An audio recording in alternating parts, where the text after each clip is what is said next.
जय हिंद, जय भारत। मगध ज्ञान केंद्र में आप सभी का स्वागत है। ठंड बहुत है, घर में टोपी लगाना पड़ रहा है। उन किसानों के लिए खाना खाते समय जरूर सोचिएगा जो सड़कों पर आज अपने हक की लड़ाई लड़ रहे हैं। खैर, जय हिंद, जय भारत। जैसा कि आपको पता है, अंग्रेजी एक साइंस है। अंग्रेजी को साइंस की तरह पढ़िए। अंग्रेजी ग्रामर जब पढ़ते हैं तो साइंस की तरह पढ़िए। इसी में हम एक वीडियो लेकर आए हैं नया। तो देखिए, ऑब्जेक्ट, ऑब्जेक्ट किसको कहते हैं? तो ऑब्जेक्ट उसे कहते हैं जिस पर क्रिया का फल पड़े। जब आप सेंटेंस में सब्जेक्ट लिखते हैं, वर्ब लिखते हैं, ऑब्जेक्ट लिखते हैं, तो ऑब्जेक्ट उसे कहते हैं जिस पर वर्ब का फल पड़े, क्रिया का फल पड़े। He gave me a pen, तो उसने मुझे क्या दिया? कलम दी, कि मुझे दिया। अब देने का फल दो पे पड़ रहा है, मी पर और पेन पर। तो इसी में आगे है डायरेक्ट ऑब्जेक्ट और इनडायरेक्ट ऑब्जेक्ट। अब जो इंटरेस्टिंग बात है उस पे आ रहे हैं। इंटरेस्टिंग बात क्या? कि हमेशा साइंस की तरह पढ़िए। किताब जब पढ़िएगा, कभी कभी कुछ राइटर लिखते हैं तो क्या लिखते हैं वो बताते हैं। ऑब्जेक्ट, डायरेक्ट ऑब्जेक्ट किताब में मिलेगा, बस वस्तु सूचक शब्दों को हम डायरेक्ट ऑब्जेक्ट कहते हैं और व्यक्ति सूचक शब्दों को हम इनडायरेक्ट ऑब्जेक्ट कहते हैं।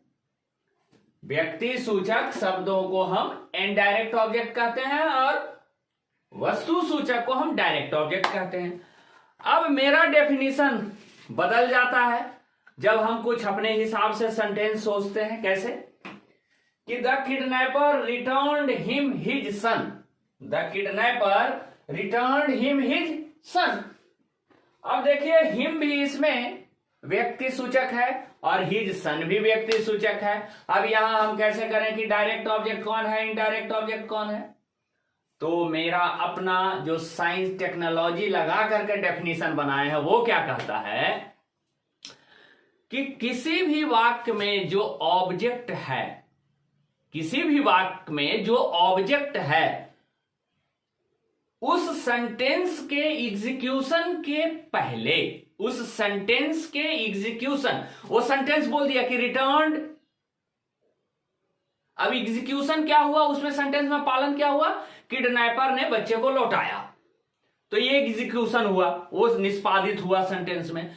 तो क्रिया के निष्पादन के पहले कौन सा ऑब्जेक्ट सब्जेक्ट के पास था? तो जो ऑब्जेक्ट सब्जेक्ट के पास रहे, यानी कि जो ऑब्जेक्ट पहले से सब्जेक्ट के अधिकार क्षेत्र में रहा हो, उसे डायरेक्ट ऑब्जेक्ट कहते हैं। जो ऑब्जेक्ट पहले से सब्जेक्ट के अधिकार क्षेत्र में रहा हो, उसे डायरेक्ट ऑब्जेक्ट कहते हैं।